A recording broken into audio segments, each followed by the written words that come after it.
व बरकातुहू।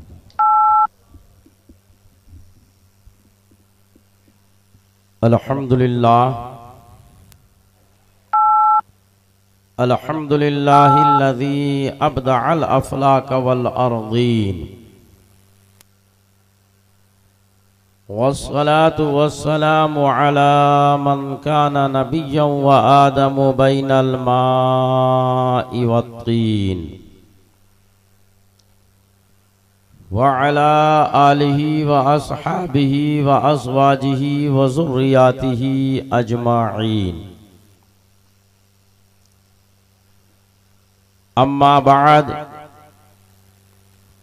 फ़अऊज़ु बिल्लाहि मिनश शैतानिर रजीम। बिस्मिल्लाहिर रहमानिर रहीम।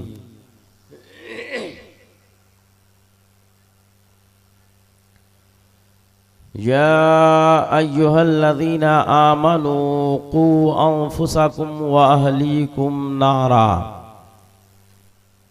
सदक़ल्लाहु मौलानल अज़ीम व सदक़ रसूलुहुन नबियुल करीम व नहनु अला ज़ालिका लमिनश शाहिदीन वश्शाकिरीन वल्हम्दुलिल्लाहि रब्बिल आलमीन। Honorable ulama kiram, respected audience, ladies and gentlemen, first of all, I would like to thank Almighty Allah, who is the creator and sustainer of all universe, and who has sent the splendor of all prophets and messengers, especially our master, the holy prophet Muhammad Mustafa sallallahu ta'ala alayhi wasallam, and peace and bliss be upon his all noble companions till the judgment day. Almighty Allah says in the Holy Quran, O believer, save yourselves and your family members from hell. And after that, I would like to congratulate to Mr. Mazhar Imam Rizvi and all members of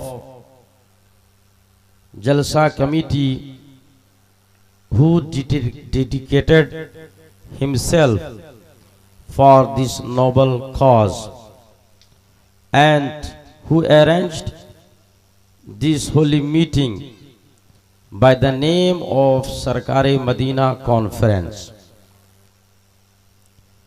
उसी राहबर पे दुरूद है और उसी ताजवर पे सलाम है। उसी राहबर पे दुरूद है और उसी ताजवर पे सलाम है, जो कभी अमीरे सिपाह है और कभी दर्दमंदे अवाम है। जो कभी अमीरे सिपाह है और कभी दर्दमंदे अवाम है, और कोई आज तक न समझ सका जो मेरे नबी का मकाम है। कोई आज तक न समझ सका जो मेरे नबी का मकाम है।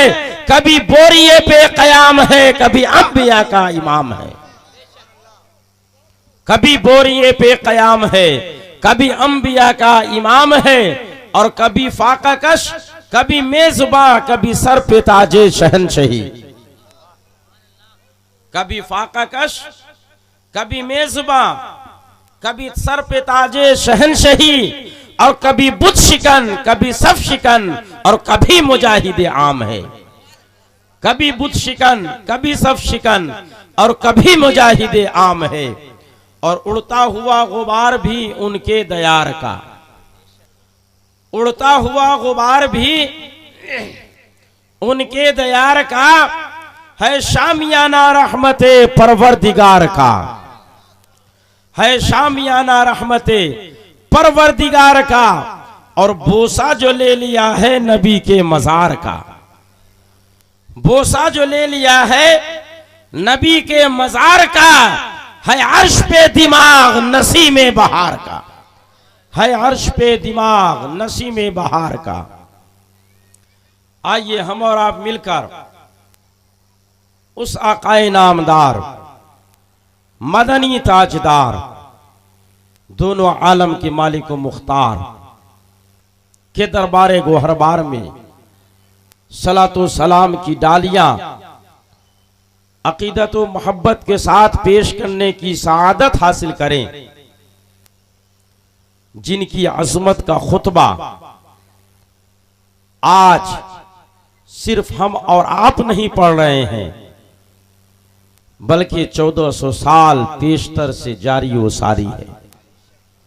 और सिर्फ 1400 साल पेशतर ही नहीं, बल्कि आपसे पहले जितने अंबियाए किराम दुनिया में तशरीफ लाए, उन्होंने अपने अपने जमाने में अपनी अपनी कौमों के सामने आपकी अजमत का खुतबा पढ़ा और अपनी कौम के सामने आपकी आमद की बशारत सुनाई।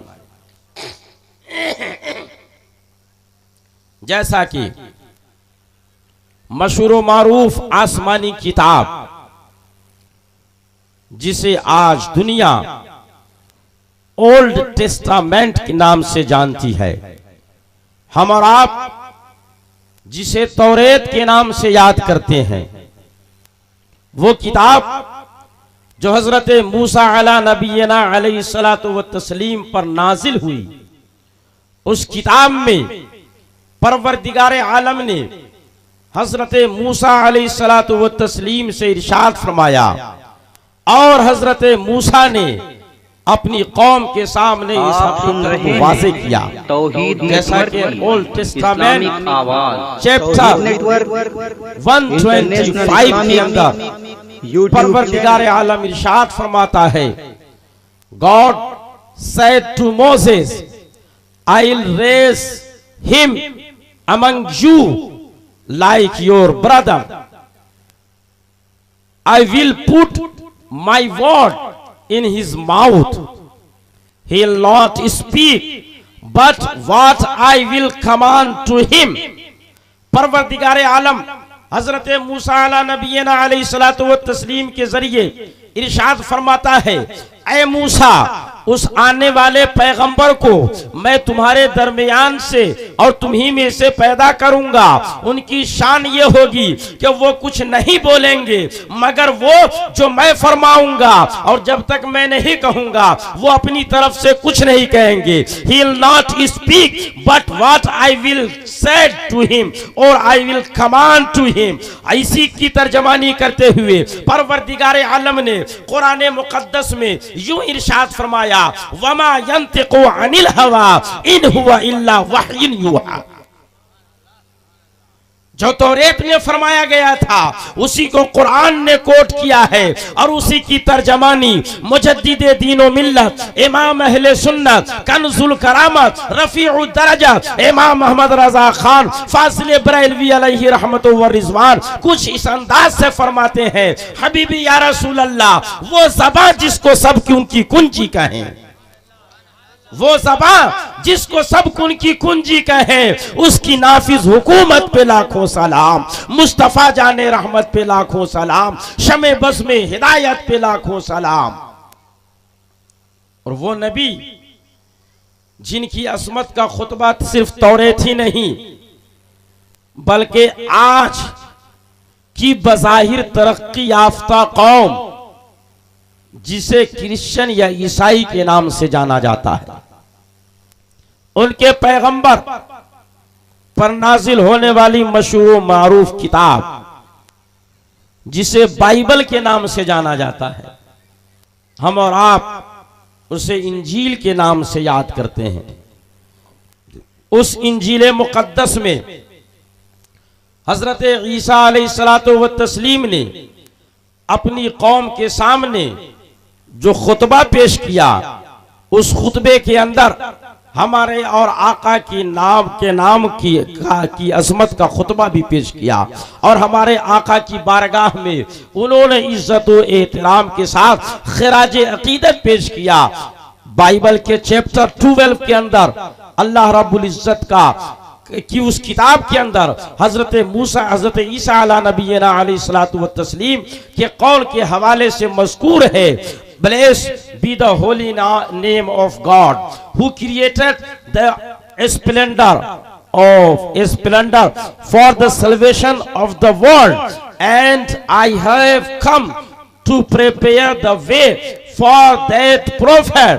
He'll come and he'll shed the light upon the darkness. हज़रत ईसा अला नबीना अलैहिस्सलातु व तस्लीम ने इरशाद फरमाया, पाकी हो उस परवरदिगार के लिए जो अपने महबूब को दुनिया के अंदर भेजेगा। मैं तो अभी दुनिया के अंदर उनके लिए राह हमवार करने के लिए आया हूँ। जब वो इस दुनिया में आएंगे उस वक्त अंबियाए किराम की तालीमात पर तहे जम चुकी होंगी, उनकी तालीमात अंधेरे में चली गई होगी, उस पर जुल्मत का साया पड़ चुका होगा। वो नबी मुअज़्ज़म जब दुनिया के अंदर आएंगे तो पूरी दुनिया को बुक़े नूर बना देंगे। बाइबल की इसी बात की तर्जमानी करते हुए परवरदिगार आलम ने कुरान मुकद्दस के अंदर हजरत ईसा के इस कौल को नकल किया और इरशाद फरमाया, व मुबश्शिरम बिरसूलिन याती मिन बादी इस्मुहु अहमद। मैं अपने बाद आने वाली एक ऐसी शख्सियत का तारुफ तुम्हारे सामने पेश कर रहा हूं जिनका नामे नामी इसमें गिरामी अहमद होगा। वो जब दुनिया के अंदर आएंगे तो दुनिया की तारीकी को मिटा करके रोशनी और उजाला फैला देंगे। इसी की तर्जमानी करते हुए मुजद्दिदे दीनो मिल्लत इमाम अहले सुन्नत कन्जुल करामत रफीउद दरजत इमाम अहमद रजा खान फासिले बरेलवी अलैहि रहमतु व रिजवान इरशाद फरमाते हैं, हबीबी या रसूल अल्लाह, चमक तुझसे पाते हैं सब पाने वाले, चमक तुझसे पाते हैं सब पाने वाले, मेरा दिल भी चमका दे चमकाने वाले, मेरा दिल भी चमका दे चमकाने वाले। और बरसता नहीं देख कर अब्रे रहमत, बरसता नहीं देख कर अब्रे रहमत, बदों पर भी बरसा दे बरसाने वाले, बदों पर भी बरसा दे बरसाने वाले। और आखिर में इरशाद फरमाते हैं कि तू जिंदा है वल्लाह, तू जिंदा है वल्लाह, तू जिंदा है वल्लाह, तू जिंदा है वल्लाह, मेरी चश्मे आलम से छुप जाने वाले, मेरी चश्मे आलम से छुप जाने वाले। और हजरात, ये तो अपनों की गुफ्तगू है, हमारे आका की अज़मत का आलम यह है कि अपने तो अपने गैर भी आपकी अज़मत का एतराफ़ करते हैं और आपके तक़द्दुस को बयान करते हैं। बिरादरान वतन की मशहूर व मारूफ किताब है जिन्हें वेद के नाम से जाना जाता है। हमारे आका का तज़किरा जहाँ तौरेत के अंदर है, हमारे आका का तज़किरा जहाँ बाइबल के अंदर है, इंजील के अंदर है, हमारे आका का तज़किरा जहाँ ज़बूर के अंदर है, हमारे आका का तज़किरा जहां दीगर सहाइफ़े आसमानिया के अंदर है, वहीं पर हमारे आका का तज़किरा वेद के अंदर भी मौजूद है। वो चारों वेद जो आज लोगों के दरमियान मुतदावल है और मशहूर है, उन चारों वेदों में हमारे आका का तज़किरा मौजूद है। खा वो यजुर्वेद हो या सामवेद हो, अथर्ववेद हो या ऋग्वेद हो, तमाम के तमाम वेदों में हमारे आका का तज़किरा मौजूद है। तफसील का वक्त नहीं है, एक आध इबारत समाअत कर लीजिए ताकि आपको पता चल जाएगा। हमने जिस सरकार मदीना की कॉन्फ्रेंस का एहतमाम किया है वो सिर्फ मदीना ही के सरकार नहीं बल्कि वो आलम के सरकार है, और वो सिर्फ मुसलमानों ही के सरकार नहीं बल्कि वो इंसानियत के सरकार है, और वो सिर्फ मोहसिन इंसानियत ही नहीं बल्कि वो मोहसिन कायनात हैं जिन्होंने इंसानों के साथ साथ जानवरों पर भी एहसान अजीम फरमाया है, और जानवरों के साथ साथ इन शजर हजर पर भी एहसान अजीम फरमाया है। इसलिए वो सिर्फ मोहसिन इंसानियत ही नहीं बल्कि मोहसिन कायनात है। आपका जिक्र जमील अथर्ववेद के अंदर इस तरीके से किया गया है। 5वें श्लोक के अंदर परवरदिगार आलम की अजमत मुलाहिजा फरमाइए कि अपने महबूब का जिक्र कैसे कैसे वो करवा रहा है और किन किन लोगों से करवा रहा है। अथर्ववेद के 5वें श्लोक के अंदर मौजूद है, कहने वाले ने कहा है, ला इलाहा हरणे पापम इल्लल्लाह परम पदम, जन्म बैकुंठ दू चाहिए तो जपे नामे मुहम्मदम। अथर्ववेद के अंदर कहा गया, ऐ लोगो, अगर तुम गुनहगार हो, अगर तुम सियाकार हो, अगर तुम ईसिया शार हो, अगर तुम पापी हो, अगर तुमसे खताएं सरजद हुई है, अगर तुमसे जुल्म हुआ है, अगर तुमसे ज्यादती हुई है, अगर तुमने किसी पर अत्याचार किया है, अगर तुमने किसी मजबूर को सताया है, तो सुनो, उस अत्याचार को, उस पाप को धोने के लिए तुम्हें एक्सल पाउडर लेने की जरूरत नहीं है, रिन साबुन लेने की जरूरत नहीं है, घड़ी डिटर्जेंट केक लेने की जरूरत नहीं है, घड़ी पाउडर इस्तेमाल करके साफ नहीं कर सकते, विल पाउडर से तुम अपने उस पाप और गुनाह को नहीं धुल सकते। अगर तुम अपनी आत्मा की शांति चाहते हो, अपने हृदय को मजबूत करना चाहते हो, अगर अपने कल्ब को तुम मुकव्वी करना चाहते हो, तो उसके लिए दुनिया के दवा की जरूरत नहीं है, बल्कि तुम ला इलाहा का वजीफा करो, तुम्हारे गुनाह सब खत्म हो जाएंगे। ला इलाहा हरणे पाप, ला इलाहा से गुनाह मिट जाते हैं। और जब तुम अपने गुनाह को दूर कर लो, अपने कल्ब को तुम साफ कर लो, अपने दिल को मुनव्वरो मुजल्ला कर लो, फिर उसके बाद तुम्हें जरूरत पड़ेगी कि तुम अपने मकाम को बुलंद करो। अब उस मकाम को बुलंद करने के लिए किसी नेता के सिफारिश की जरूरत नहीं है, किसी मिनिस्टर के लेटर की जरूरत नहीं है, किसी दुनियादार के खत और उसके फरमान की जरूरत नहीं है। अथर्ववेद आज दुनिया वालों को ऐलान करके बबांगे दोहन बता रहा है, ऐ लोगों, अगर तुम अपने मकाम को बुलंद करना चाहते हो, अगर तुम अपनी इज्जत को बुलंद करना चाहते हो, अगर तुम ताकत और कुव्वत चाहते हो, अगर तुम समाज में अपनी हैसियत मनवाना चाहते हो, तो उसके लिए तुम्हें दुनिया के नुस्खे की जरूरत नहीं है। अगर तुम अपने मकाम को बुलंद करना चाहते हो, तो तुम इल्लल्लाह की ज़रब लगाओ। ला इलाहा हरणे पापम और इल्लल्लाह परम पदम, यानी अगर तुम इल्लल्लाह पढ़ोगे तो तुम्हारा मकाम बुलंद हो जाएगा, तुम्हारी अजमत बुलंद हो जाएगी, तुम्हारा तकद्दुस बुलंद हो जाएगा। हजरात गिरामी, यही वो कलमा है जिसे हम उलमाए अहले सुन्नत वल जमाअत और इन खानका के बुजुर्ग हमें और आपको तालीम देते हैं। ऐ लोगों, अगर तुम दिल की सफाई चाहते हो, अपने दिल को पाकीज़ा बनाना चाहते हो, अगर कद अफलह मन तज़क्का पर अमल करना चाहते हो, तो उसके लिए कोई और नुस्खा नहीं है। सुबह शाम तस्बीह पढ़ो और उस तस्बीह में जो पहला सबक हमें और आपको बताया जाता है वो ला इलाहा इल्लल्लाह का ज़रब लगाना है। ला इलाहा इल्लल्लाह का ज़रब लगा करके अपने कल्ब को मुनव्वरो मुजल्ला करो, और फिर उसके बाद आगे चल करके अथर्ववेद के राइटर कहते हैं, जन्म बैकुंठ तू चाहिए। ऐ लोगो, अगर तुम जन्नत में अपना मकाम बनाना चाहते हो, अगर जन्नत के अंदर तुम अपने महल बनवाना चाहते हो, अगर जन्नत के महल में अपना नाम लिखवाना चाहते हो, अगर जन्नत की हसीन वादी में पहुंचना चाहते हो, अगर जन्नत में तुम दाखला चाहते हो, तो जपे नामे मोहम्मद, हम तो नामे मोहम्मद का वजीफा करना शुरू कर दो। तुम मोहम्मद का नाम पढ़ते रहोगे और जन्नत के मालिक मोहम्मद अरबी के सदक़े में जन्नत में तुम्हारा नाम लिखा चला जाएगा। जन्नत के मालिक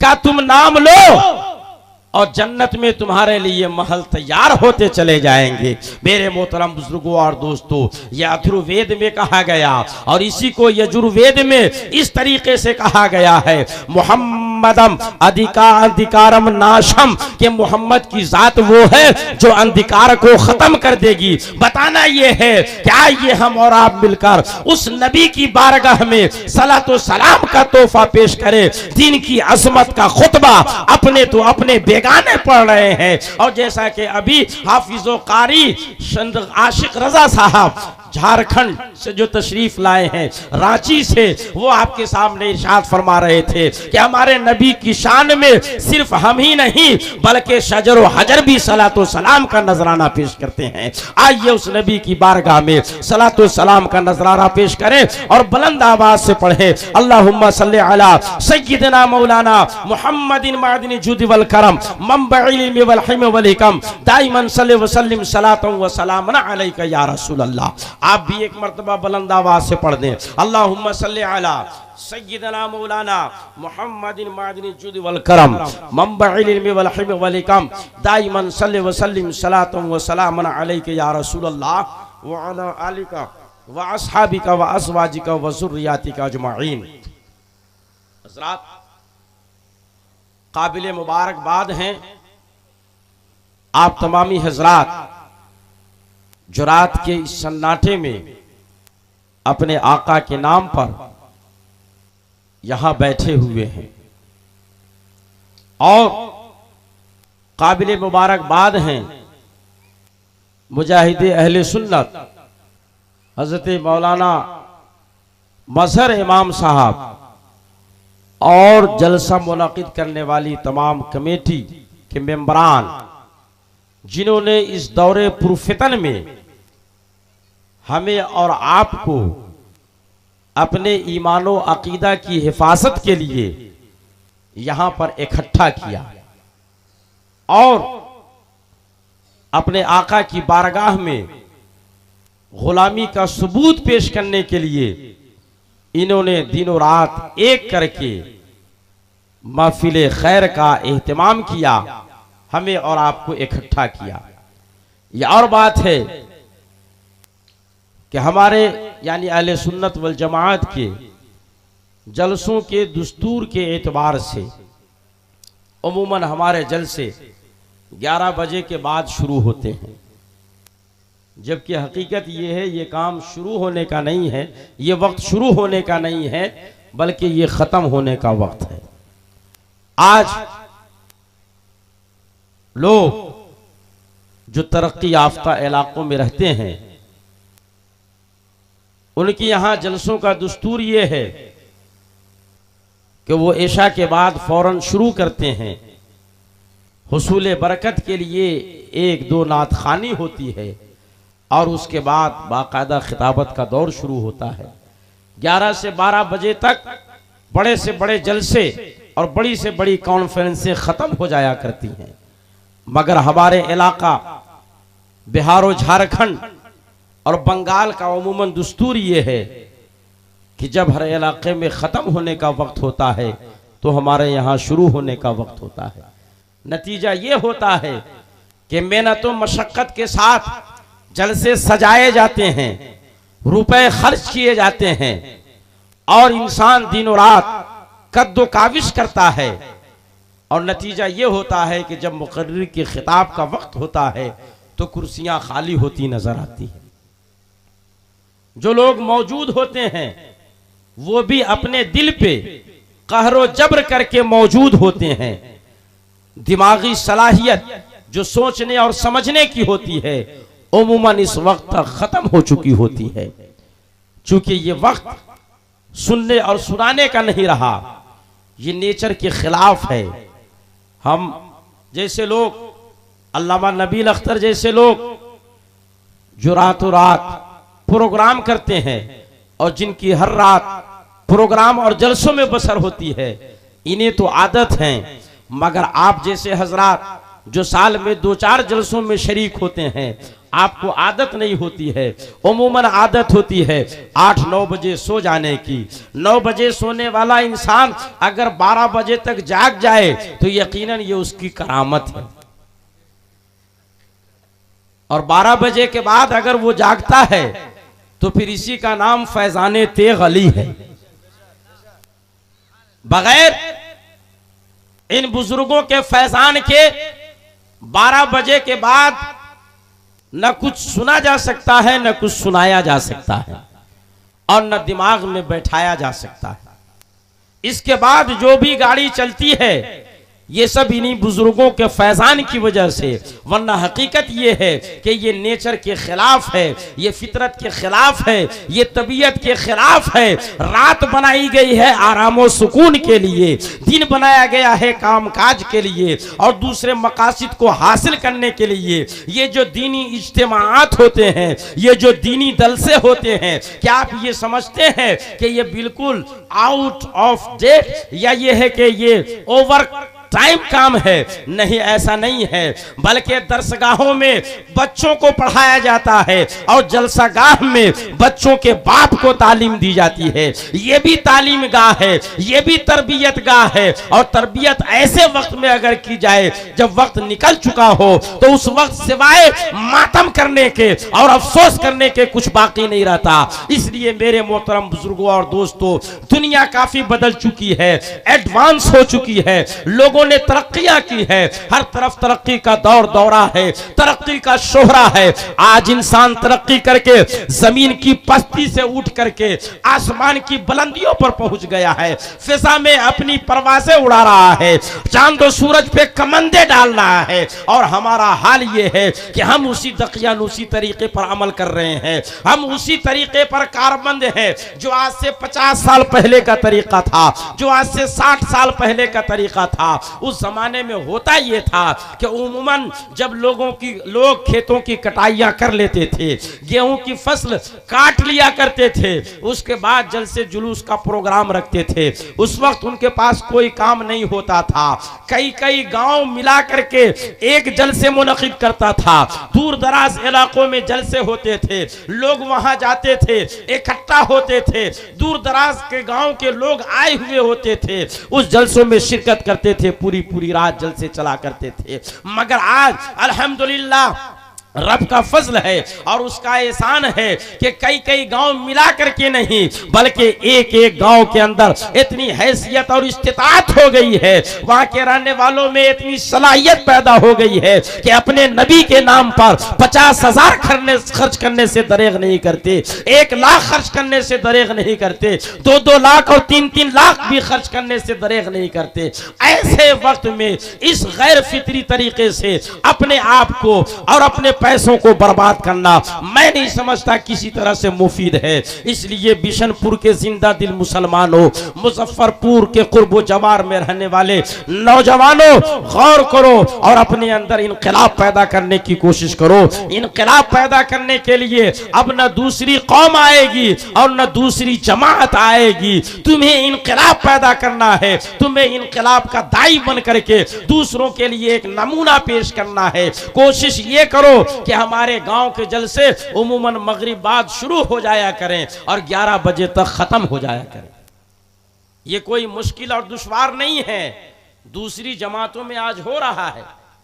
और इस तरीके से वो बिल्कुल बेदारी के आलम में बिल्कुल अपना मवाद तरोताजा दिमाग में मुंतकिल कर देते हैं, फिर कल होकर के वो लोग जाकर के दूसरों में उस बीज को बोते हैं और दूसरों के जहन को फासिद करते हैं। 12 बजे के बाद अगर आपके जहन और दिमाग में कोई मसला डाला जाए तो वो मसला जाकर के फिट नहीं होता है, बैठता नहीं है। यही वजह है कि सबसे ज्यादा जलसे हमारी जमात में होते हैं, सबसे ज्यादा तकरीरें हमारी जमात में होती है, मगर हाल ये है कि सबसे ज्यादा जाहिल आज हमारी आवाम है। दूसरों के यहाँ जलसे बहुत कम होते हैं, जुलूस बहुत कम होते हैं, इज्तिमात बहुत कम होते हैं, मगर उनके लोग अच्छे वक्त में जो कुछ सुनते हैं ज़हन में महफूज रखते हैं, इसलिए कम होते हुए भी वो अच्छा काम कर जाते हैं और हम ज्यादा होते हुए भी अपने काम को सिमेटते चले जा रहे हैं। हमारे अंदर इन्हितात पैदा होता चला जा रहा है, हमारी कौम के अंदर सवाल पैदा होता चला जा रहा है। इसलिए नौजवानों और बुजुर्गों अपने जहन के अंदर इनकलाब पैदा करो और उस ट्रेडिशन से निकलो जो बरसा बरस पुराना है। असरे जदीद के तकाजा को पेश नजर रखते हुए जल्दी शुरू करो, कम लोगों को बुलाओ, जल्दी खत्म करो। अगर ज्यादा ही सुनने का मिजाज है तो अपने यहाँ साल में 1 जलसा रखने के बजाय आप 3 जलसे रख लिया करो, 4 जलसे रख लिया करो, अलग अलग उलमा को बुला करके उनके बयानात सुन लिया करो। मुहर्रम शरीफ में 1 जलसा मुनक़िद मुनक़िद कर लो,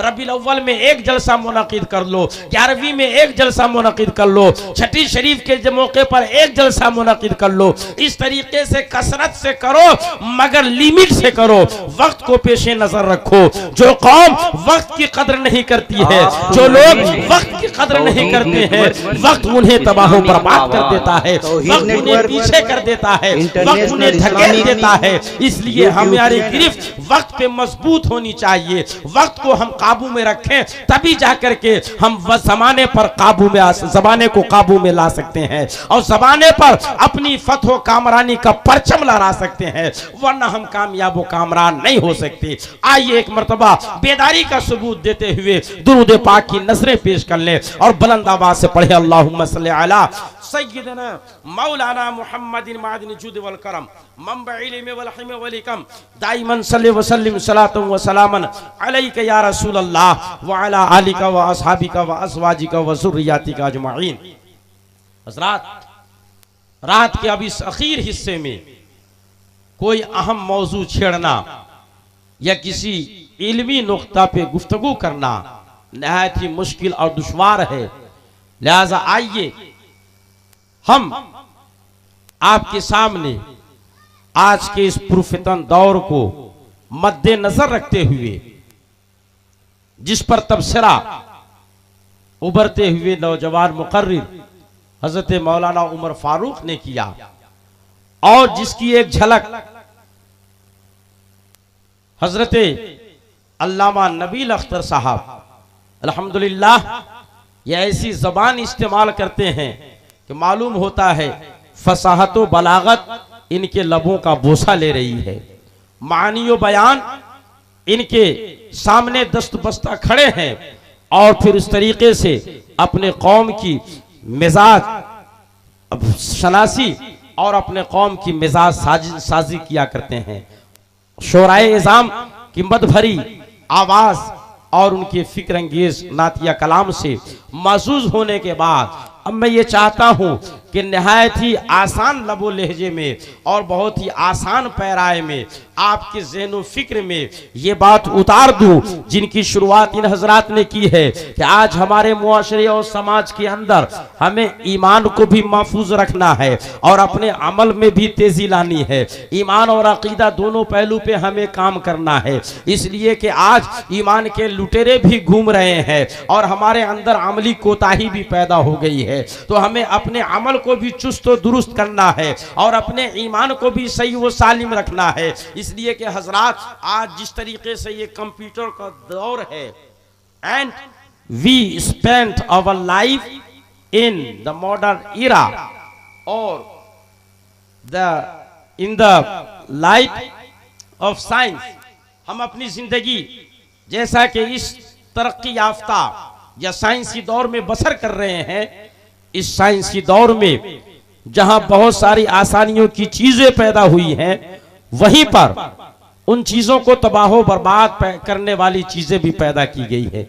मिसाल के तौर पर लोगों की सहूलत के लिए इंटरनेट समाज और कौम के अंदर दिया गया, तो उस इंटरनेट की खिदमात और उसकी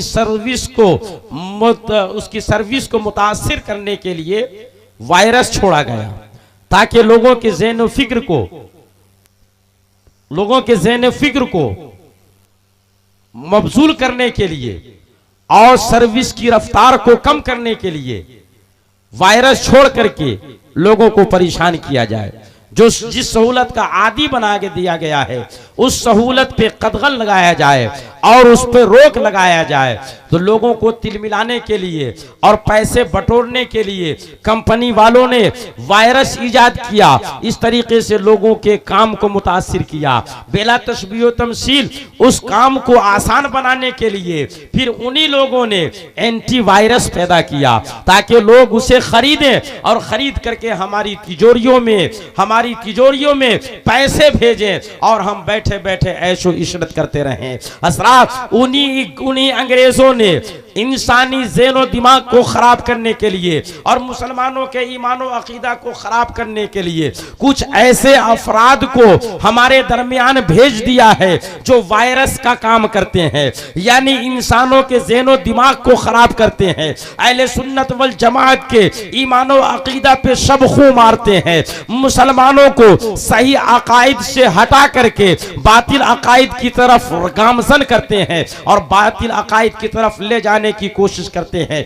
आइए बहुत ज्यादा तफसील में न जा करके वो वायरस जो आज करिया करिया घूम रहा है, गांव गांव घूम रहा है, शहर शहर घूम रहा है, बोरिया बिस्तर उठाए जो नगर नगर और डगर डगर का चक्कर लगा रहा है, उस वायरस से अपने ईमान और अकीदा को बचाने के लिए मैं आज बिशनपुर की सरजमीन पर अहले मोहब्बत को एक एंटीवायरस देकर के जाना चाहता हूं, ताकि अगर कोई वायरस आपके इलाके में आए तो आने से पहले वो खत्म हो जाए। आप लोग चाहते हैं एंटीवायरस लेने के लिए कम से कम 1100 रुपए जमा करने पड़ते हैं, है ना? है? हाँ, लेकिन ये है कि अरकान कमेटी का करम है कि इन्होंने आपको आसानी के साथ इसे फराहम कर दिया। शुक्रिया, जज़ाकल्लाह।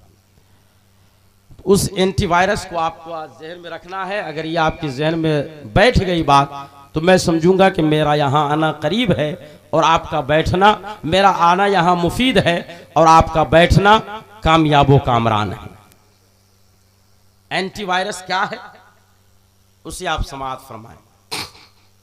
इसके लिए थोड़ा सा जहन लगाने की जरूरत है, बहुत ही आसान अंदाज में।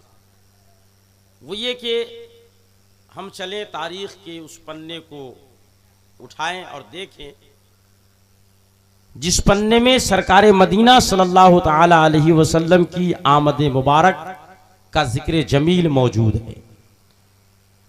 हमारे आका सल्लल्लाहु ताला अलैहि वसल्लम 12 रबीउल अव्वल शरीफ को मक्का की सरजमीन पर जलवागर हुए और आपने कुफ्फाराने मक्का के दरमियान 40 साल जिंदगी बसर की। ये तारीख आपकी निगाहों के सामने है। इस 40 साल में उन कुफ्फारों मुशरिकीन ने आपके अखलाको किरदार को ऐसा पाया कि आपको अमीन कहकर पुकारने लगे, आपको सादिक कहकर पुकारने लगे, अपने में का सबसे बेहतर इंसान अमली तौर पर आपको मानने लगे। सबसे अच्छा और सबसे बेहतर इंसान की सर्टिफिकेट उन्होंने अपने कौल और अपने फेल से आपको अता फरमा दिया था। वही सरकारे मदीना 40 साल की उम्र मुबारक में जब फारान की चोटी पर खड़े होकर के अहले मक्का को अपने करीब बुलाते हैं और करीब बुलाने के बाद जब अपने अखलाको किरदार की जमानत उनसे ले लेते हैं और फिर उसके बाद फरमाते हैं ला इलाहा इल्लल्लाह इन्नी रसूलुल्लाह या मुहम्मदुर रसूलुल्लाह। ऐ लोगों, तुम इस कलमा को पढ़ो, निजात पा जाओगे। इस कलमा को पढ़ो, अमान पा जाओगे। इस कलमा को पढ़ो, सुकून पा जाओगे। ऐ लोगों, तुम इस कलमा को पढ़ो, आज तुम दुनिया के महबूब तरीन इंसान बन जाओगे। जब आका सल्लल्लाहु ताला अलैहि वसल्लम ने ये फरमाया तो उस वक्त जो आपके सामने मौजूद है उनमें से बहुत सारे भाग गए, बगैर कुछ कहे हुए भाग गए, सुना और वहां से रवाना हो गए। कुछ जेरे लब बोलते हुए भागे और कुछ ने बरजस्ता वहीं पर आपकी मुखालफत की। उन मुखालफत करने वालों में आपका चचा भी था और उसने कहा था, ऐ मोहम्मद, क्या तुमने हमें इसी काम के लिए बुलाया था? क्या तुमने हमें इसी मकसद के लिए बुलाया था? माअल्लाह, उसने अपनी जबान से कहा था तुम तबाह बर्बाद हो जाओ। अल्लाहु अकबर, उसने ये जुमला अपनी जबान से अदा किया। परवरदिगार आलम ने जिस महबूब को दुनिया वालों की हिदायत और रहनुमाई के लिए भेजा था, उस महबूब की गैरत मोहब्बत में जलाल आया और फौरन जिब्रील अमीन से इरशाद फरमाया, ऐ जिब्राइल, जाओ और जाकर के मेरे महबूब को बता दो, ऐ महबूब, अगर अबू लहब आपकी शान में गुस्ताखी करता है, अगर आपके खिलाफ बोलता है, अगर उसने कोई ऐसा ऐसा जुमला अदा किया है जो आपके दिल पे असर कर गया है, जिससे आपके दिल को ठेस पहुंचा है, जिसे आपके दिल को तकलीफ पहुंची है, जिसे आप दिल बर्दाश्ता हुए हैं। तो महबूब सुनिए, अबू जहल ने अभी कहा है और ये चंद दिनों में ये जुमला खत्म हो जाएगा, लोग इसे ज़हन से फरामोश कर देंगे। मगर अगर कोई आपकी शान में गुस्ताखी करे तो हम उस गुस्ताखी करने वाले को बख्श नहीं सकते। महबूब उसने आपको कहा मक्का की सरजमीन पर मैं उसके लिए एक ऐसी नायत नाजिल कर देता हूं कि सिर्फ मक्का वाले ही उसे नहीं पढ़ेंगे, मदीना वाले ही नहीं पढ़ेंगे, अरब वाले ही नहीं पढ़ेंगे, हिजाज वाले ही नहीं पढ़ेंगे, अरब और शाम वाले ही नहीं पढ़ेंगे, यमन वाले ही नहीं पढ़ेंगे, लीबिया वाले ही नहीं पढ़ेंगे, इराक वाले ही नहीं पढ़ेंगे, ईरान वाले ही नहीं पढ़ेंगे, अफगानिस्तान वाले ही नहीं पढ़ेंगे, पाकिस्तान वाले ही नहीं पढ़ेंगे, हिंदुस्तान वाले ही नहीं पढ़ेंगे, जापान वाले ही नहीं पढ़ेंगे, जर्मन वाले ही नहीं पढ़ेंगे। ऐ महबूब, मैं ऐसा जुमला अदा कर देता हूं और मैं उसको ऐसा दंदान शिकन जवाब देता हूं कि रहती दुनिया तक पूरी दुनिया में उस पे लानत का तारुख भेजा जाएगा। अभी लहब फरमा करके परवरदिगार आलम ने अपने महबूब की जात पर उठने वाली उंगली को हमेशा हमेश के लिए दबा दिया, खुलने वाली जबान को हमेशा हमेश के लिए बंद कर दिया, उठने वाली निगाह को हमेशा हमेश के लिए दबा दिया। वो जबान जो महबूब की मजम्मत में खुली थी, परवरदिगार आलम ने उसको हमेशा के लिए खामोश कर दिया।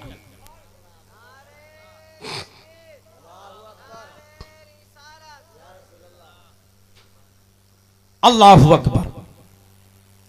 और आप देखेंगे तो एक नहीं बहुत सारी आयतें हैं जो ऐसे लोगों की के बारे में नाजिल हुई और सरकार ने की मुदाफात परवरदिगार आलम ने फरमाई। और आप नीचे उतर कर देखेंगे, अगर कोई शाती में रसूल आता है तो कभी सिद्दीक़ अकबर मुदाफात करते हैं, कभी उमर फारूक मुदाफात करते हैं, कभी उस्मान ज़ुन्नुरैन मुदाफात करते हैं, कभी मौला अली मुदाफात करते हैं, कभी बिलाल हबशी मुदाफात करते हैं, कभी अबू उबैदा बिन जर्राह मुदाफात करते हैं और कभी खालिद बिन वलीद मुदाफात करते हैं। यानी सहाबाए किराम की मुक़द्दस जमात मौजूद है। अगर कोई अदना सी गुस्ताखी करता है, फौरन ये हजरात खड़े होकर के उस गुस्ताखी का जवाब देते हुए नजर आते हैं। बाज ऐसे भी मकामात आए कि गुस्ताखी करने वाला अगर कुछ आगे बढ़ा तो नंगी तलवार से उसका सर कलम कर दिया गया है। हजरत गिरामी, ये तारीख हमें बताती है। पता क्या चला कि नबी की अजमत पर जब जब अंगुष्ठ नुमाई की गई, खा वो उतबा की शक्ल में हो या शैबा की शक्ल में हो, अबू जहल की शक्ल में हो या वलीद बिन मुगीरा की शक्ल में हो या उमैया बिन खल्फ की शक्ल में हो या आसिब बिन वाइल की शक्ल में हो, जब जब नबी की अज़मत पे अंगुली उठाई गई तो परवरदिगार आलम ने अपने महबूब की मुदाफात की, सहाबाए किराम ने मुदाफात की।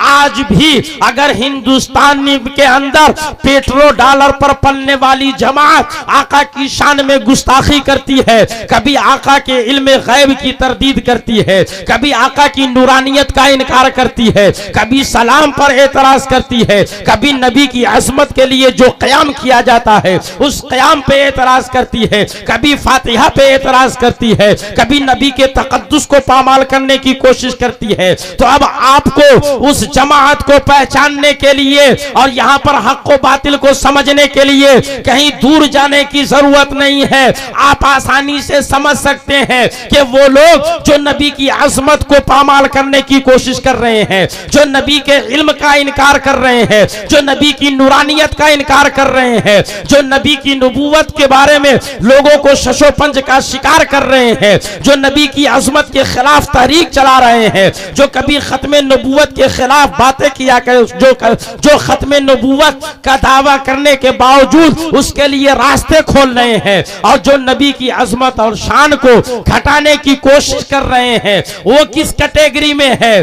और जो उलमाए किराम आज के इस पुरफितन दौर में अपने नबी की अज़मत का झंडा बुलंद करने के लिए गांव-गांव मेहनतें कर रहे हैं, करिया करिया कोशिश कर रहे हैं, नबी की अजमत के लिए खड़े होने को जायज बता रहे हैं और उसका सबूत पेश कर रहे हैं, नबी के इल्मे गैब को साबित कर रहे हैं, नबी की नूरानियत को साबित कर रहे हैं, नबी की अजमत को बुलंद करने की कोशिश कर रहे हैं, उन्हें आप आसानी से समझ जाएंगे। ये वो जमात है जो अबू जहल और उसकी कंपनी से ताल्लुक रखती है, जो जिस तरीके से अबू जहल और उसकी कंपनी ने उस वक्त आका सल्लल्लाहु ताला अलैहि वसल्लम की अजमत को चैलेंज किया था, आज भी कुछ लोग ऐसे हैं जो नबी का कलमा पढ़ते हैं मगर उसके बावजूद भी नबी के अंदर नक्स तलाश करने की कोशिश कर रहे हैं। तो जो नबी के अंदर नक्स तलाश करे, ऐब तलाश करे, नबी की अजमत से इनकार करे, आप समझ जाइए कि इसका ताल्लुक किस गिरोह से है और इनकी आबा व अजदाद कौन है। और वो लोग जो नबी की अजमत की मुदाफात करते हैं और नबी के लिए वो लोग खुतबा पढ़ते हैं, उसका ताल्लुक आप समझ जाइए कि जमात से है। यकीनन वो लोग जो नबी के लिए मुदाफात का फरीजा अंजाम देते हैं, ये वही जमात है और वही ये काम कर रहे हैं जो कभी अल्लाह तबारक व तआला ने किया था, यानी नबी की अज़मत का प्रचार करना। ये सुन्नते इलाहिया है, सुन्नते सहाबा है, सुन्नते बुजुर्गाने दीन है। और नबी के तक़द्दुस से खिलवाड़ करना ये अबू जहल और उसकी कंपनी का काम है। इस बात को अगर आप महफूज कर लें तो आपके जहन में ये सवाल ही नहीं पैदा होगा कि कौन हक पर है और कौन बातिल पर है, हम किसके साथ जाएं और किसके साथ ना जाएं। थोड़ा सा बैकग्राउंड देखेंगे, आप उनसे गुफ्तगू करेंगे, मामला समझ में आ जाएगा। और अगर इससे आसान करके आप समझना चाहते हैं तो आप देखें, आज जितनी भी जमात है, खा वो जमात इस्लामी के नाम पर हो या अहले हदीस के नाम पर हो, गैर मुक़ल्लिदीन के नाम पर हो, राफ़ज़ी के नाम पर हो, कादियानी के नाम पर हो या नेचरी के नाम पर हो, अहले कुरान के नाम पर हो, किसी भी नाम से आपके सामने अगर आती है और ऐसे लोग अगर आपके सामने आते हैं और वो आकर के आपसे गुफ्तगू करते हैं और आपके ईमान व अकीदा को मोड़ने की कोशिश करते हैं, आप उनसे अगर दरियाफ्त करें कि तुम किस गिरोह के मानने वाले हो, उस गिरोह का वो तारुफ कराने में कतराएंगे। अगर जरा सा आप उनके बैकग्राउंड में जाएंगे तो ये जितनी जमातें आज फिर रही हैं गांव-गांव और करिया-करिया, उसके आप बैकग्राउंड को देखेंगे, उसके माजी को अगर आप तलाश करेंगे तो इनमें से किसी जमात में भी न कोई वली नजर आएगा, न कोई सालिक नजर आएगा, न कोई अब्दाल नजर आएगा, न कोई ख्वाजा नजर आएगा, न कोई गौस नजर आएगा। इस तमाम की तमाम जमात में से किसी भी जमात के अंदर इस किस्म के अफराद नजर नहीं आएंगे। मगर अल्हम्दुलिल्लाह सुम्मा अल्हम्दुलिल्लाह ये अहले सुन्नत वल जमात है। अगर आप इसकी फहरिस्त देखेंगे, इनके मानने वालों को आप देखेंगे तो इनकी जमात के अंदर आपको वली भी नजर आएंगे, इस जमात के अंदर आपको वली भी नजर आएंगे, सालिक भी नजर आएंगे, अब्दाल भी नजर आएंगे, मजजूब भी नजर आएंगे, कुतुब भी नजर आएंगे, ख्वाजा भी नजर आएंगे और गौस भी नजर आएंगे, शोहदा की मुकद्दस जमात भी इसमें नजर आएगी। बहुत दूर नहीं, आप इस नॉर्थ इंडिया को देखें, साउथ में भी एक से एक लालो गोहर पड़े हैं, मगर बहुत दूर लेकर जल्ले जाना नहीं चाहता। करीब से आपके ज़हन और दिमाग में इस बात को बिठाना चाहता हूं और आपको बताना चाहता हूं कि ये जमात किन लोगों की जमात है। अल्लाहु अकबर। अगर आप उड़ीसा की सरजमीन पर देखेंगे तो वहां आपको हबीबुर रहमान की सूरत में मुजाहिदे मुल्लत जैसी एक अजीम शख्सियत नजर आएगी जो इसी अहले सुन्नत वल जमात में है। और थोड़ा सा करीब आकर के आप देखेंगे तो आपको बंगाल की सरजमीन पर एक दो नहीं बहुत सारे बुजुर्गान दीन आसूदा खाक नजर आएंगे। हजरत अलाउल हक पंडवी एक अजीमुशान जात का नाम है, वो भी इसी जमात में आपको नजर आएगी। और थोड़ा सा इधर आएंगे, रांची की सरजमीन जो झारखंड की राजधानी है उसमें आप देखेंगे तो कल्बे शहर में हजरत रिसालदार बाबा जो कुतुबुद्दीन के नाम से जाने जाते हैं वो इसी अहले सुन्नत वल जमात में नजर आएंगे। उससे जरा और करीब आप होंगे तो पटना जो बिहार की राजधानी है उससे थोड़ा सा आगे चलेंगे, बिहार शरीफ की सरजमीन पर हजरत सुल्तानुल मुहक्किकीन हजरत शरफुद्दीन यहया मनीरी अलैहि रहमत व रिजवान आपको नजर आएंगे जो इसी जमात से ताल्लुक रखते हैं। अपनी राजधानी आप पटना में आएंगे तो हजरत सरकार पटना और हजरत कच्ची दरगाह के शहनशाह हजरत सैयद शहाबुद्दीन सोहरवर्दी जो हजरत शेख शरफुद्दीन यहया मनीरी के नाना जान है वो इसी जमात से ताल्लुक रखते हैं। और बिहार से निकल करके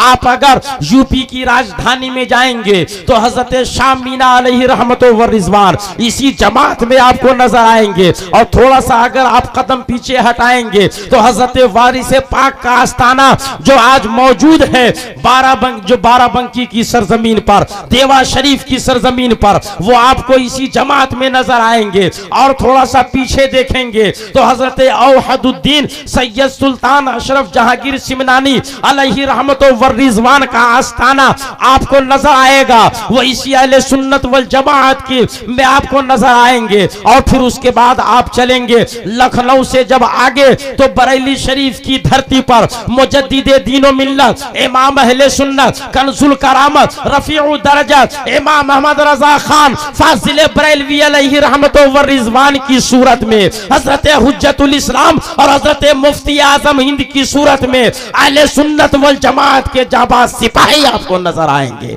और हजरत वहां से थोड़ा सा आगे कदम बढ़ाएंगे तो मुरादाबाद की सरजमीन पर हजरत सदरुल अफाजिल हजरत सैयद नईमुद्दीन मुरादाबादी इसी अहले सुन्नत वल जमात में नजर आएंगे। और जरा आप कदम आगे बढ़ाएंगे और वहां से थोड़ा सा टर्न लेंगे तो अलाउद्दीन साबिर कलियरी अलैहि रहमत व रिजवान इसी अहले सुन्नत वल जमात में नजर आएंगे। और वहां से आप कदम बढ़ाएंगे हरियाणा की सरजमीन पर अगर आप कदम रखते हैं तो हजरत सनाउल्लाह पानीपति इसी अहले सुन्नत वल जमात में आपको नजर आएंगे। और फिर उसके बाद हिंदुस्तान की राजधानी दिल्ली की सरजमीन पर आप चलेंगे तो हजरत नसीरुद्दीन चिराग देहलवी इसी अहले सुन्नत में आपको नजर आएंगे। हजरत महबूब इलाही इसी अहले सुन्नत वल जमात में नजर आएंगे। हजरत ख्वाजा कुतुबुद्दीन इसी अहले सुन्नत वल जमात में नजर आएंगे। हजरत शेख अब्दुल हक मुहद्दिस देहलवी इसी अहले सुन्नत वल जमात में नजर आएंगे। हजरत शाह वलीउल्लाह इसी अहले सुन्नत वल जमात में नजर आएंगे।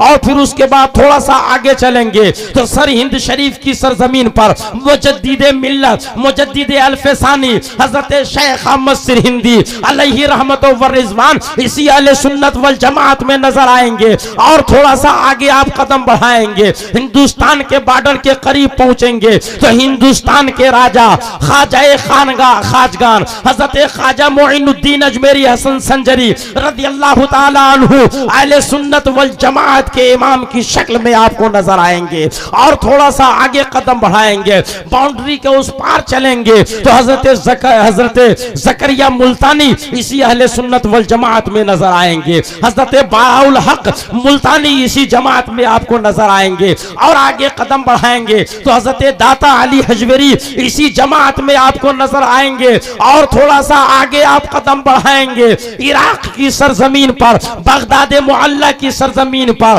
पीरों के पीर पीराने पीर सैयदना शेख अब्दुल कादिर मुहीउद्दीन गौसे पाक जिलानी अलैहि रहमत व रिजवान इसी जमात में आपको नजर आएंगे। और थोड़ा सा आगे कदम बढ़ाएंगे कूफा की सरजमीन पर हजरत इमाम आजम आपको इसी अहले सुन्नत वल जमात में नजर आएंगे। शहीद आजम के मानने वाले हम गुलामाने इमाम हुसैन अहले सुन्नत वल जमात के मानने वाले हैं, इसी में इमाम हुसैन आपको मिलेंगे। और आगे बढ़ेंगे मौला अली इसी जमात में आपको मिलेंगे, उस्मान जुन्नुरैन इसी जमात में आपको मिलेंगे, हजरत फारूक आजम इसी जमात में आपको मिलेंगे, हजरत सिद्दीक अकबर इसी जमात में आपको मिलेंगे। पता क्या चला, अहले सुन्नत वल जमात वो जमात है जिसके बारे में सरकार सरकार ने फरमाया था, माना अलैहि व असहाबी, अहले सुन्नत वो है जो जमात मेरी है और मेरे सहाबा की है। हज़रात, अगर आज बोरिया बंद एंड कंपनी अगर आपके सामने आकर के आपके ईमान व अकीदा को खराब करने की कोशिश करे, तो आप उनसे दरियाफ्त कीजिए कि क्या तुम इन औलिया अल्लाह के मानने वाले हो? इनका तो अकीदा यह है कि हज़रत ख्वाजा खाजगान के आस्थाने पर जाना माज़अल्लाह शिर्क है। और कुछ बदतमीजों ने तो यहां तक लिख दिया है कि ख्वाजा खाजगान के आस्थाने पर जाना बदकारी करने से भी ज्यादा गुनाह है। माज़अल्लाह, सदबार माज़अल्लाह। ये किसी और ने नहीं, अबुल आला मौदूदी ने लिखा है। मेरे मोहतरम बुजुर्गों और दोस्तों, बताना यह है कि इस जमात के लोग औलिया अल्लाह को नहीं मानते और हमारा हाल ये है कि हम सारे दीन वालों को मानते हैं और साथ ही साथ दीन को मानते हैं, यानी दीन भी हमारे अंदर है और दीन वाले भी हमारे अंदर है। इसीलिए तो कहने वाले ने कहा कि हमारे दीन की हक्कानियत के दोनों शाहिद हैं, मुईनुद्दीन अजमेरी, मुहीयुद्दीन जिलानी। मेरे मोहतरम बुजुर्गों और दोस्तों, इस एंटीवायरस को अगर आपने महफूज किया और आने वाली नस्लों के अंदर मुंतकिल किया, जो आपकी जिम्मेदारी है, परवरदिगार आलम इरशाद फरमाता है, या अय्युहल्लज़ीना आमनू कू अनफुसकुम व अहलीकुम नारा।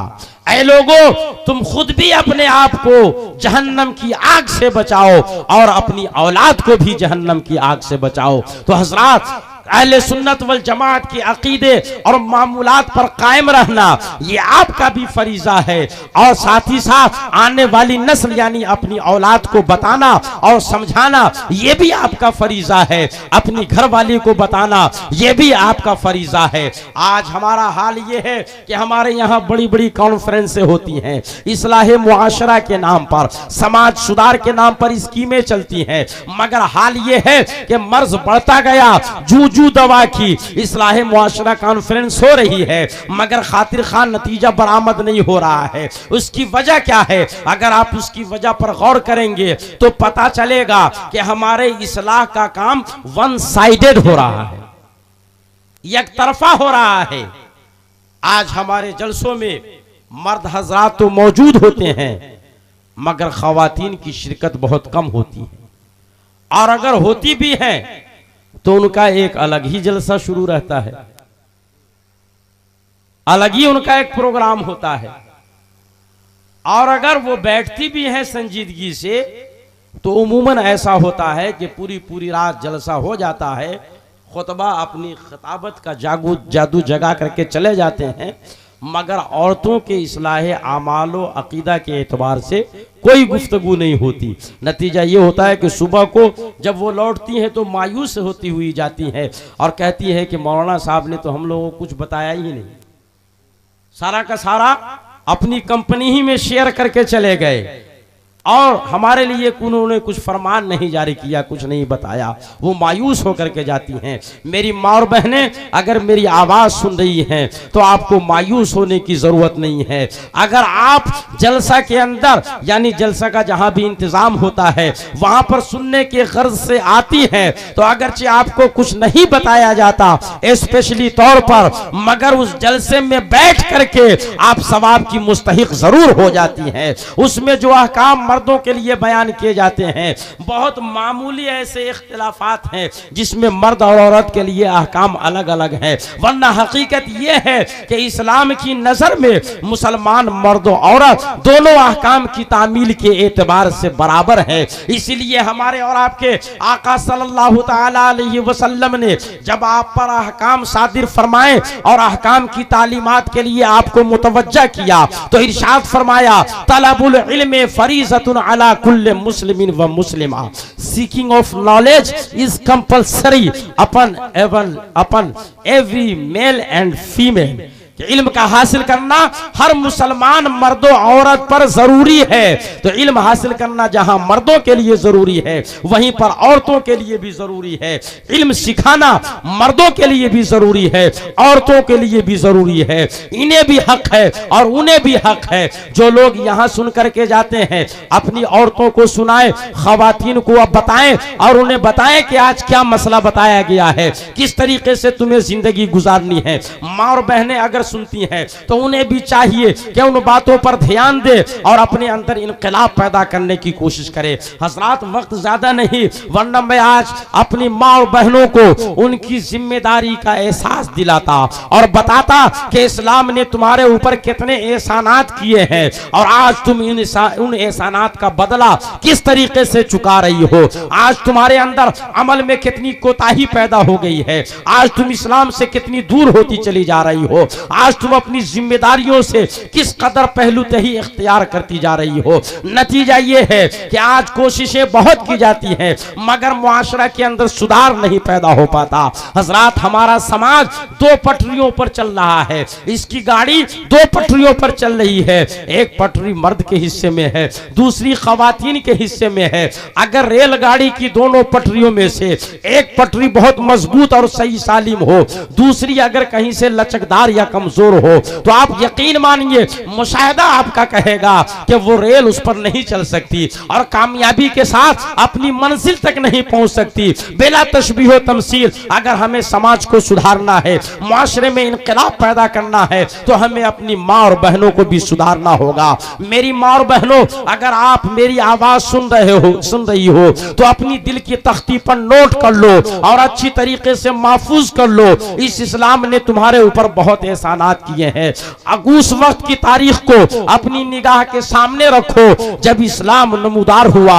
औरतों की क्या हालत थी, समाज में इन औरतों का कोई मकाम नहीं था। अगर किसी इंसान को जूते की जरूरत पड़ती तो अपनी औरत को मार्केट में फरोख्त कर दिया करता था। अगर जुआ खेलने में की जरूरत पड़ती थी तो जुए में अगर पैसे कम पड़ जाते थे तो अपनी औरतों को बेच दिया करते थे। अब बच्चियों को जिंदा दरगोर कर दिया करते थे, बच्चियों को पैदा होते ही वो जिंदा दरगोर कर दिया करते थे। इस तरीके से औरतों का उस समाज में कोई मकाम न था, औरतों की कोई इज्जत न थी, बच्चियों की कोई हैसियत न थी, बेवाओं के लिए उस समाज में कोई मकाम न था।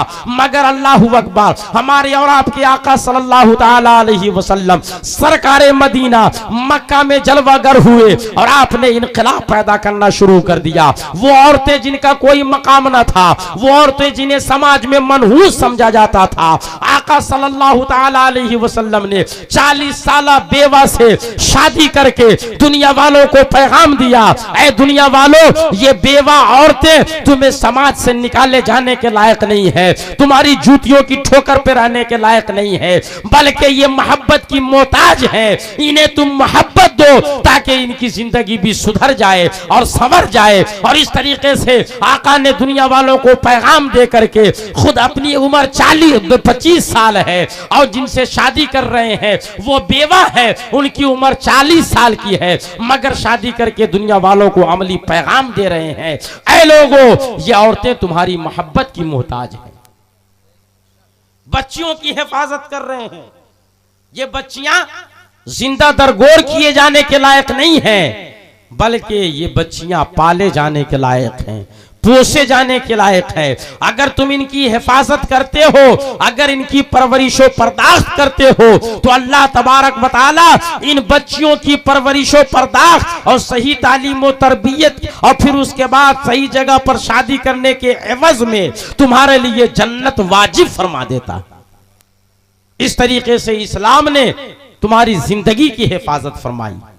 फिर जब यही बच्ची शादी कर लेती है तो कुरान एहसान फरमाता हुआ नजर आता है, अंतुम लिबासुल लहुन्ना वहुन्ना लिबासुल लकुम। ऐ मर्द, तुम उनके लिए लिबास हो और ऐ औरतों, तुम अपने मर्दों के लिए लिबास हो। यानी एक दूसरे के लिए सुकून और आसाइश की चीज हो। जब इस मरहले से तुम कुछ दिनों तक गुजरती हो, फिर उसके बाद जब तुम मां बन जाती हो, तो इस्लाम तुम्हारे मकाम को इतना बुलंद करता है, इतना बुलंद करता है कि दुनिया के किसी मजहब ने उसका 10वां हिस्सा क्या, उसका 5वां हिस्सा भी औरत को नहीं दिया है। इस्लाम ने तुम्हारे मकाम को इतना बुलंद कर दिया कि फरमाया अल जन्नतो तहता अक़दामे उम्महातिकुम, paradise is under your mother's feet.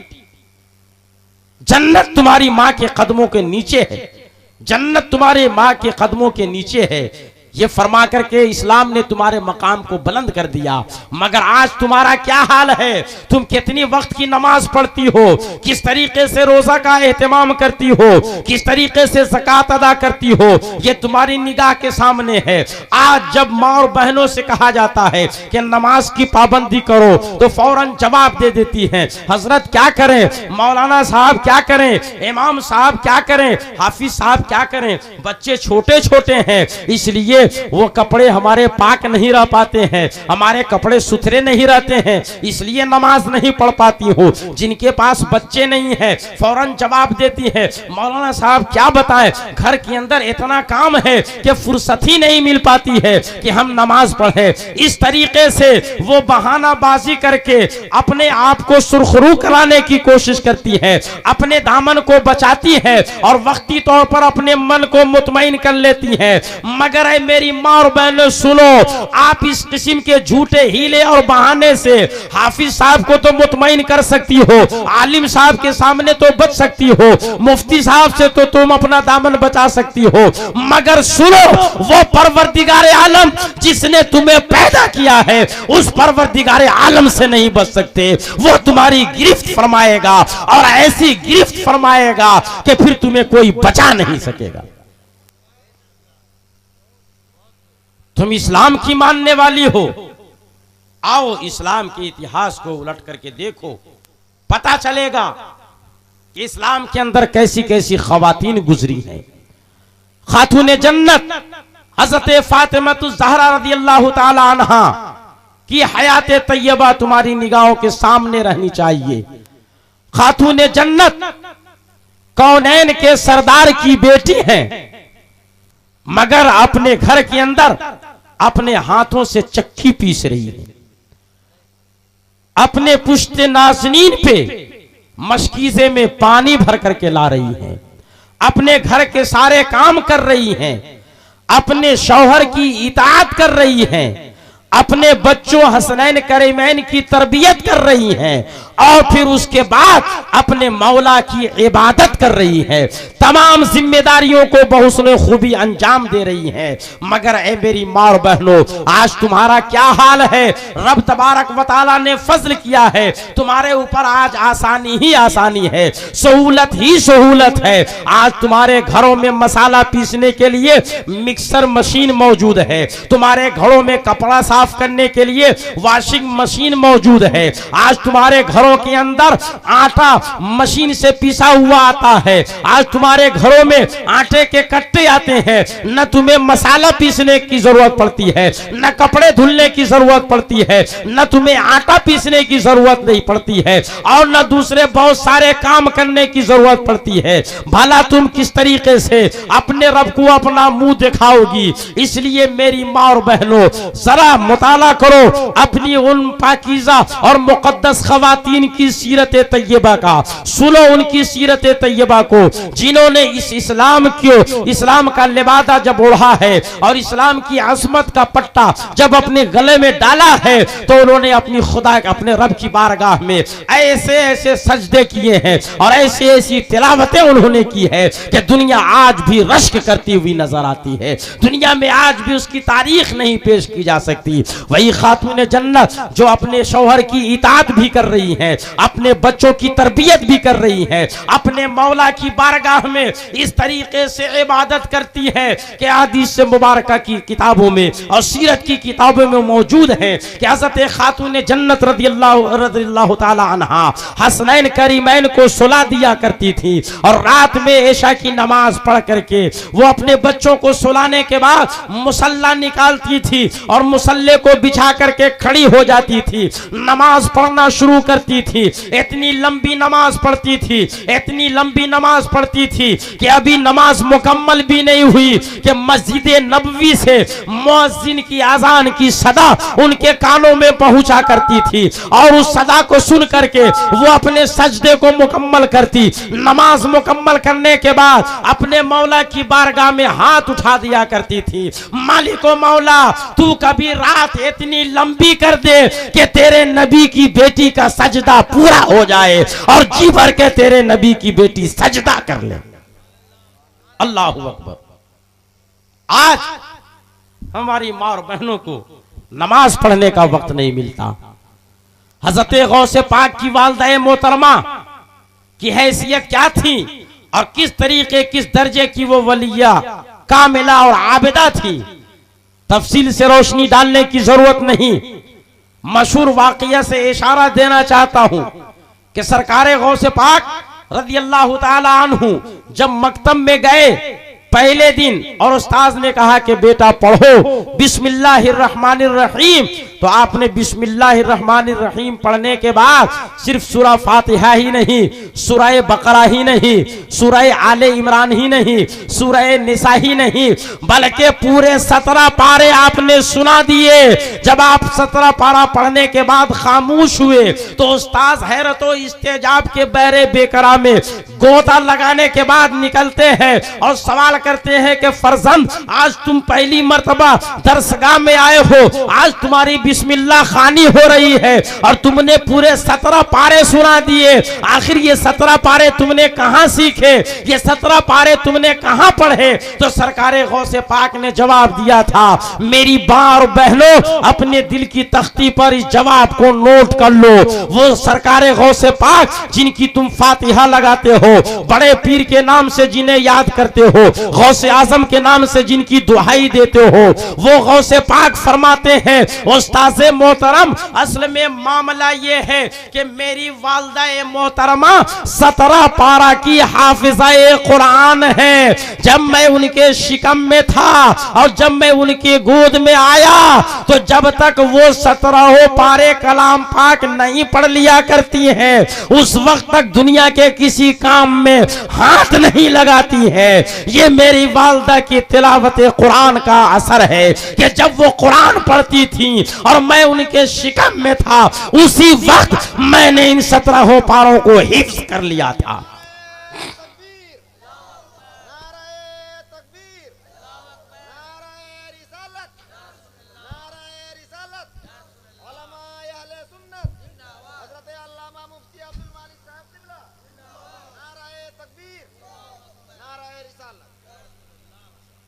उसी वक्त मैंने इन 17 पारा को हिफ्ज कर लिया था। यानी सरकारे गौसे पाक की वालिदा मोहतरमा रोजाना 17 पारे कलाम पाक की तिलावत किया करती थी और आज हमारी माँ और बहनों का हाल ये है कि 7 सतर भी नहीं पढ़ पाती हैं।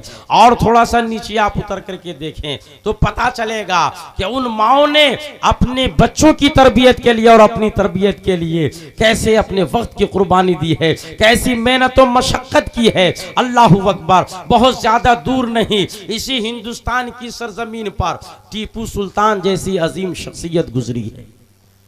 आप जैसे इल्मदा हजरात आप सुन रहे हैं जरूर उन्हें जानते तौहीद हैं नेटवर्क और मेरी माँ और बहनें भी अच्छी तरीके से उनका नाम तौहीद नेटवर्क और किसी इंटरनेशनल इस्लामिक मगर यूट्यूब चैनल सीरियल बन चुका था इन पर, इसलिए माँ और बहनें भी उन्हें जानती हैं। हजरत टीपू सुल्तान, इनके जवानी का जमाना है। निजाम हैदराबाद के दरबार में इनकी शुजाअत व बहादुरी का इम्तिहान लिया जाना है।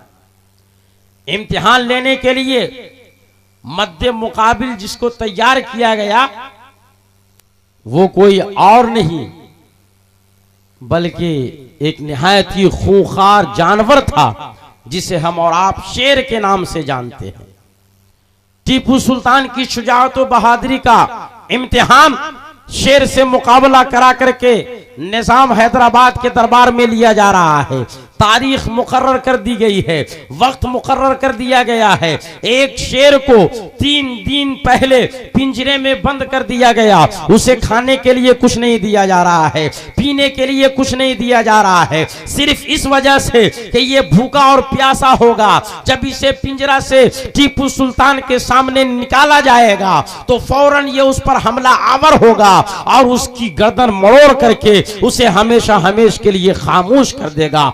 मगर अल्लाहू अकबर, 3 रोज का भूखा प्यासा शेर जैसे ही टीपू सुल्तान की तरफ झपटता है, हजरत टीपू सुल्तान ने उसके दोनों जबड़ों को पकड़ा और पकड़ के दोनों को चीर दिया और जमीन पर ढेर कर दिया, सामने सबके पेश कर दिया। अल्लाहू अकबर, पूरा मजमा टीपू सुल्तान की शुजाअत व बहादुरी का कायल हो गया। हर तरफ से टीपू सुल्तान की शुजाअत के नारे बुलंद होने लगे। टीपू सुल्तान कुछ देर के बाद वहां से फारिग होकर के अपनी वालदा की बारगाह में पहुंचते हैं और पहुंचने के बाद कहते हैं, अम्मी जान, आज मैंने मैदान जीत लिया है, आज मैंने मार्का फतह कर लिया है, आज लोगों के दिलों पर मेरी शुजाअत व बहादुरी का सिक्का बैठ गया है। आज मैंने निजाम हैदराबाद के दरबार में शेर को 2 टुकड़ों में चीर दिया है, शेर को मैंने फाड़ दिया है। मेरे इस अमल ने लोगों के दिलो दिमाग पर मेरी शुजाअत तो बहादुरी की हैबत बैठा दी। सुल्तान टीपू सुल्तान ने जब ये जुमला अपनी मां के सामने अदा किया तो मेरी मां और बहनों सुनो, उनकी वालदा ने क्या जवाब दिया। टीपू सुल्तान, ये तुम्हारा कमाल नहीं है बल्कि ये मेरा कमाल है। अल्लाहू अकबर। मां ने क्या कहा, ये तुम्हारा कमाल नहीं है बल्कि मेरा कमाल है। हजरत टीपू सुल्तान हैरत और इस्तेजाब के समंदर में गोतासन हो जाते हैं। कहते हैं, अम्मी जान, शुजाअत व बहादुरी मेरे अंदर है, ताकत व कुव्वत मेरे अंदर है।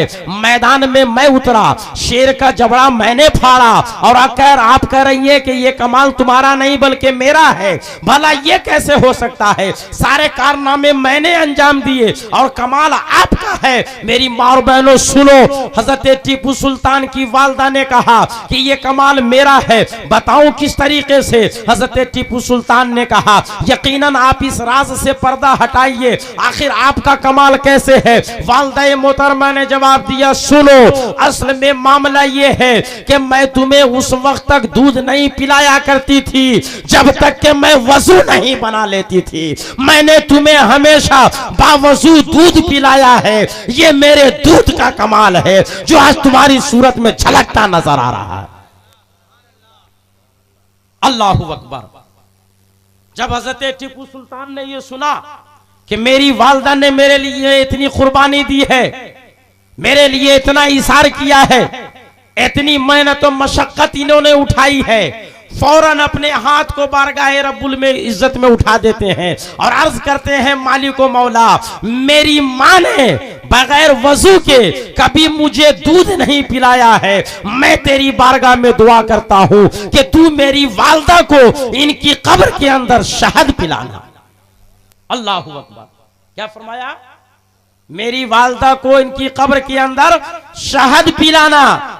हजरात, आप में से जो हजरात श्रीरंगापट्टनम की सरजमीन पर हजरत टीपू सुल्तान के आस्थाने पर गए होंगे, उन्होंने देखा होगा, वरना ये हकीर वहां हाजिरी दे करके आया है, अपने सर की आंखों से देखा है कि एक मकान के अंदर रोजा की शक्ल में हजरत टीपू सुल्तान का रोजा है, उनकी कब्र है, उनके बगल में उनके वालिद हैदर अली की कब्र है और इस रोजे के बाहर चंद कब्रें हैं।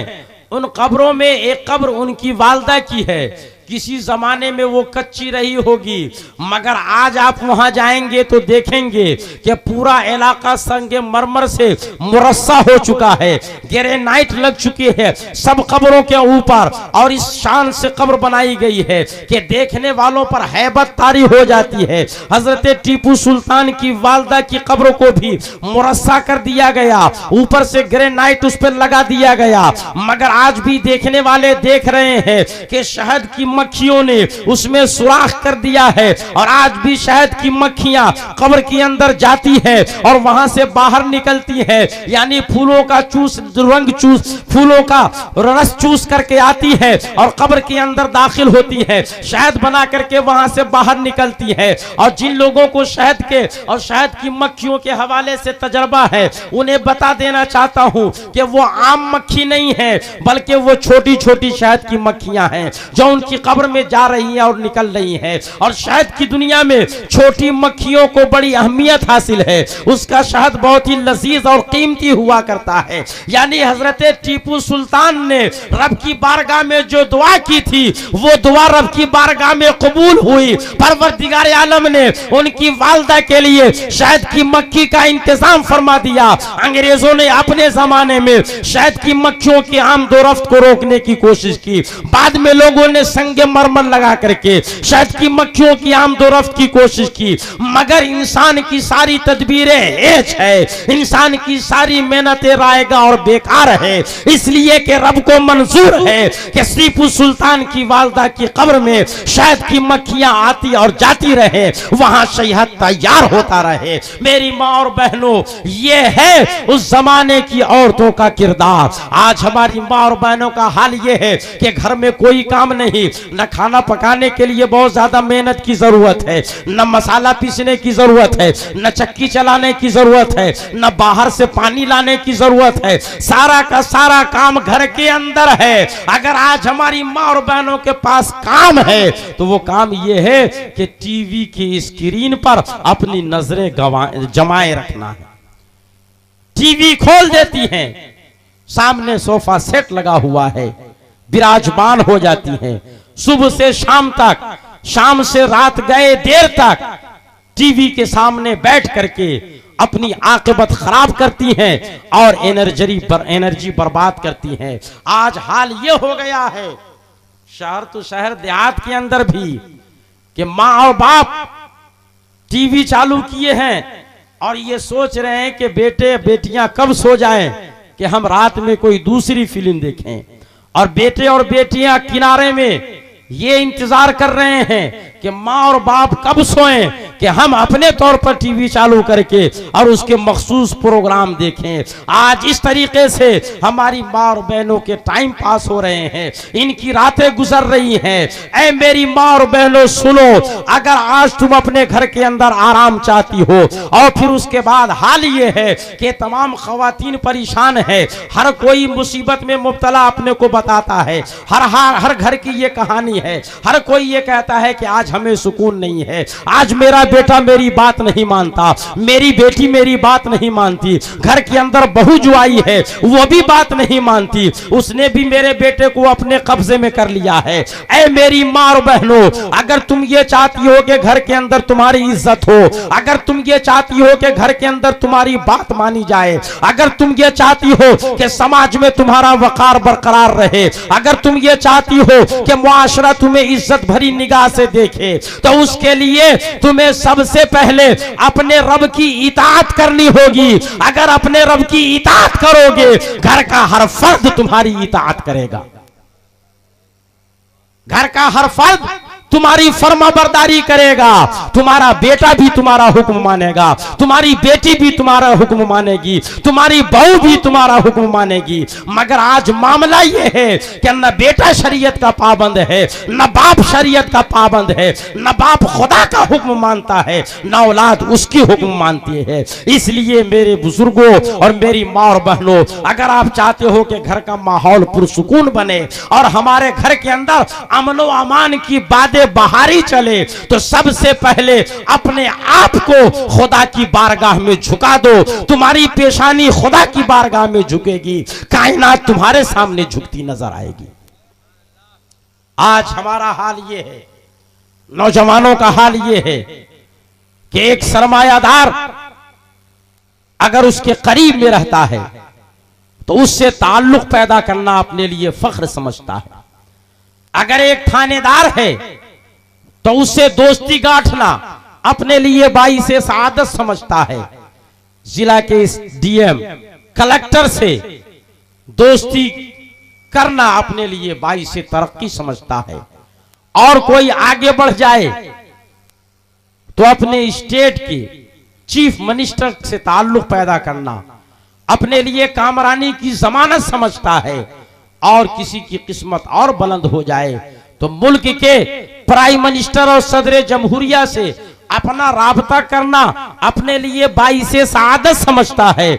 मगर मेरे मिल्लत के नौजवानों और बुजुर्गों सुनो, ये सब वो राबते हैं और ये सब वो मोहब्बत और दोस्ती है जो आपके हाँ पे हाँ मिलाने पर मौकूफ है। अगर आप थानेदार की हाजिरी भरते रहते हो, थानेदार आपसे खुश रहेगा। आप एसडीएम और कलेक्टर को उसका भत्ता पहुंचाते रहते हो या उसके लिए राह हमवार करते हो, वो आपसे खुश रहेगा। अगर कोई चीफ मिनिस्टर है, अगर उसकी हाँ में हाँ मिलाते हो, अगर वो दिन को रात कहे तुम रात कहने के लिए तैयार हो तो वो तुमसे खुश है। अगर वो रात को दिन कहे और तुम उसको कहने के मुताबिक दिन कहने के लिए तैयार हो तो वो खुश रहता है। अगर तुमने जर्रा बराबर अपनी गैरत का इजहार किया, अगर जर्रा बराबर अपने जमीर को तुमने आवाज दी, अगर थोड़ी देर के लिए तुम उसकी बात को ना मानो तो फौरन वो अपना रिश्ता तुमसे मुनक़ता कर लेता है। अब वो तुमको जर्रा बराबर घास नहीं डालता।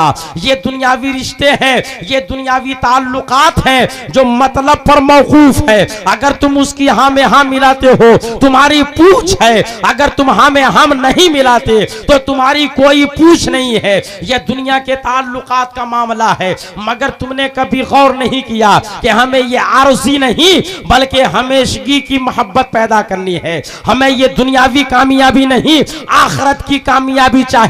चंद रोजा इज्जत नहीं, हमेशा की इज्जत चाहिए। हमेशा की इज्जत कहां से हासिल होगी, उसका कौन सा नुस्खा है?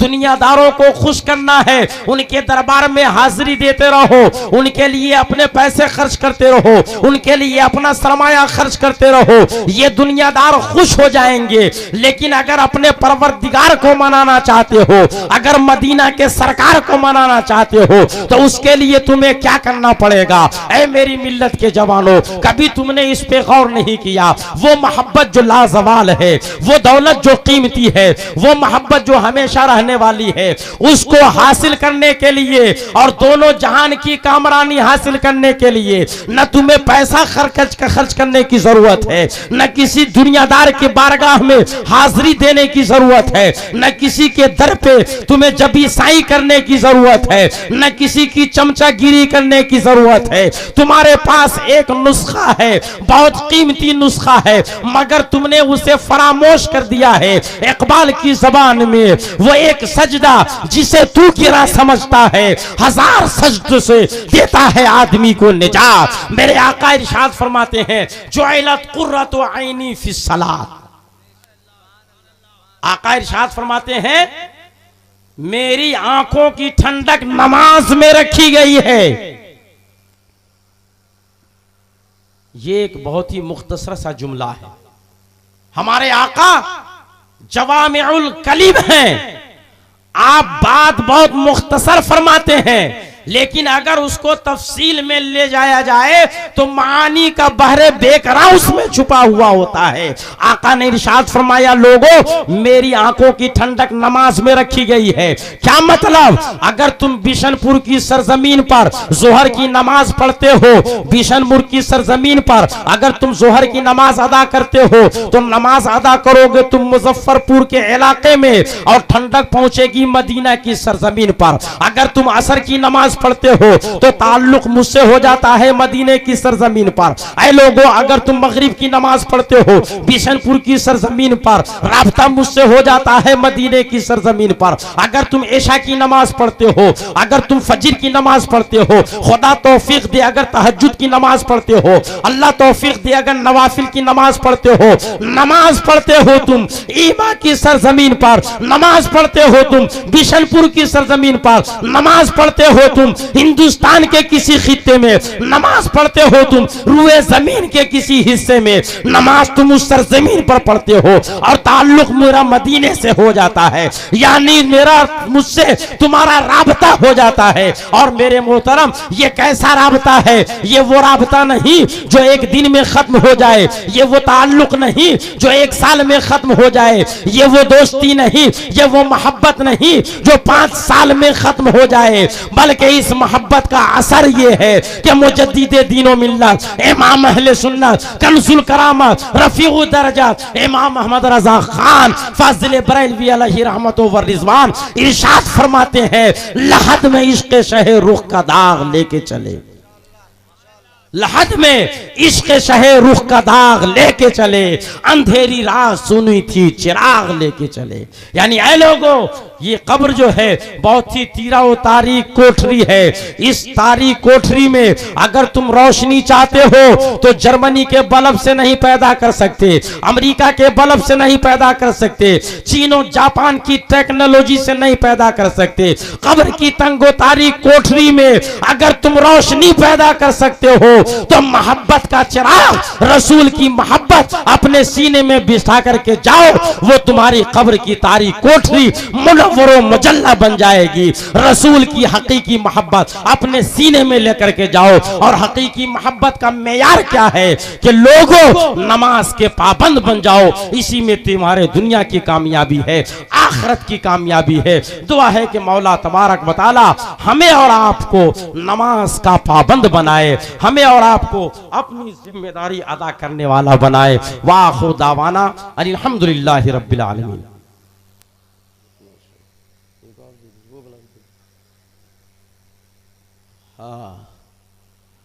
जाने वाले तो चले गए, लेकिन जो हैं अभी इंशाअल्लाह वो एक कीमती तोहफा लेकर के जाएंगे यहाँ से। ये मेरे हाथों में 2 किताबें हैं। ये सहमाही फैज़ान मखदूम अशरफ है, क्वार्टरली मैगजीन है ये, जो हमारे और आपके मरकज़ अक़ीदत कछोचा शरीफ और झारखंड की राजधानी रांची से बैक वक्त शाये होता है। इसमें अहले सुन्नत वल जमात के मामूलात, हालात, वाक़यात, कुरान का तर्जमा, कुरान की तफासीर उर्दू के साथ साथ हिंदी और अंग्रेजी में भी बयान किए गए। आप जिस ज़बान को आसानी से समझते हैं, आपके बच्चे जिस ज़बान में आसानी से इल्म दीन हासिल कर सकते हैं, उनको इल्म दीन से करीब करने के लिए अहले सुन्नत वल जमात के अकायद व मामूलात को उनके ज़हन व फ़िक्र में मुंतकिल करने के लिए आप ये कीमती तोहफ़ा अपने साथ ले जाएं।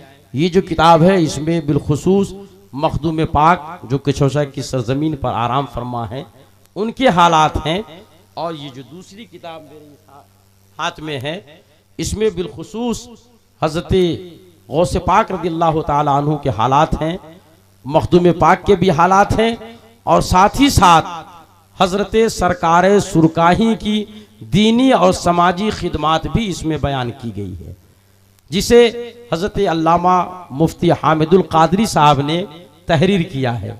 आपकी आसानी के लिए हिंदी ज़बान में उसे यहाँ पर लिखा, इस किताब में लिखा गया है, दर्ज किया गया है। ये दोनों किताबें आपको यहाँ से दस्तयाब होंगी। एक किताब का हदिया है 30 रुपया। अगर आप चाहते हैं कि दीन का पैगाम दूसरे लोगों तक भी पहुँचे और सदक़े जारिया के तौर पर आप सवाब हासिल करना चाहते हैं और सरकार सुरकाही का फैज़ लेना चाहते हैं, तो इस किताब की एक ही नहीं बल्कि 5-5, 10-10 कॉपियाँ आप लेकर के जाएं, अपने इलाके में उन लोगों तक इस पैगाम को पहुँचाएं जो आज की इस बज़्म मोहब्बत में शरीक नहीं हो सके, या ये है कि जो दूसरी जमात से ताल्लुक़ रखते हैं। आपकी खिदमत का एक तरीका ये भी है कि आप उन तक दीन की सही दावत और सही पैगाम पहुंचाएं। इसलिए आज के इस दौर में 150-200 रुपया कोई बहुत ज़्यादा अहमियत नहीं रखते। अगर आप सदक़े जारिया के तौर पर अपने वालदैन के इसाले सवाब के लिए, अपने बुजुर्गों के इसाले सवाब के लिए इस किताब को यहाँ से ले जाकर के तकसीम कर देंगे तो यकीनन जब तक इसका हर्फ हर्फ बाकी रहेगा, लफ्ज लफ्ज बाकी रहेगा, आपको भी सवाब मिलता रहेगा, आपके वालदैन को भी सवाब मिलता रहेगा, और जो पढ़ करके इस पैगाम को आगे बढ़ाएंगे उनको भी सवाब मिलता रहेगा, और उन तमाम का मजमुआ आपको मिलता रहेगा। इसलिए हजरात, सलातो सलाम के बाद आप इसकी कापियां अपने साथ ले जाएं। एक किताब का हदिया 30 रुपया है, दोनों ले जाएंगे तो 60 रुपया, और ज्यादा ले जाएंगे तो इसी एतबार से।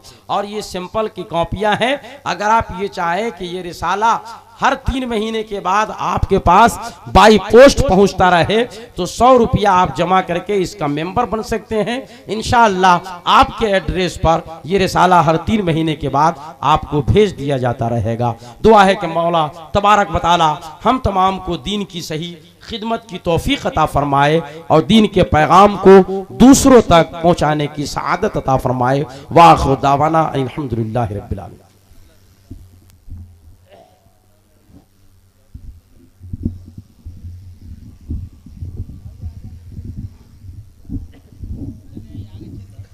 मुस्तफ़ा जाने रहमत पे लाखों सलाम, मुस्तफ़ा जाने खो सलाम, शम्ए बज़ में हिदायत पे लाखों सलाम, शम्ए बज़ में शहर यारे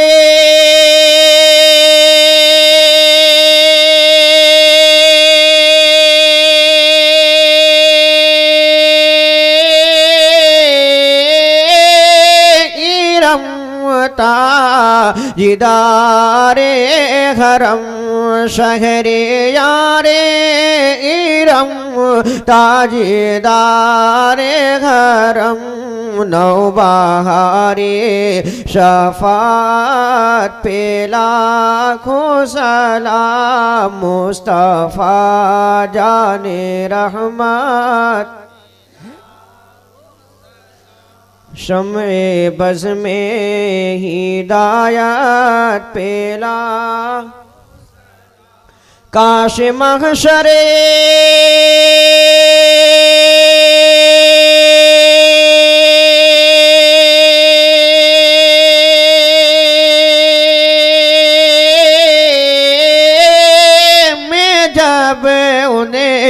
की आमदे हो, और काशे महशर में जब उनकी आमदे हो, और भेजे सब उनकी शौकत पे लाखों सलाम, मुस्तफ़ा जाने मुझसे खिदमते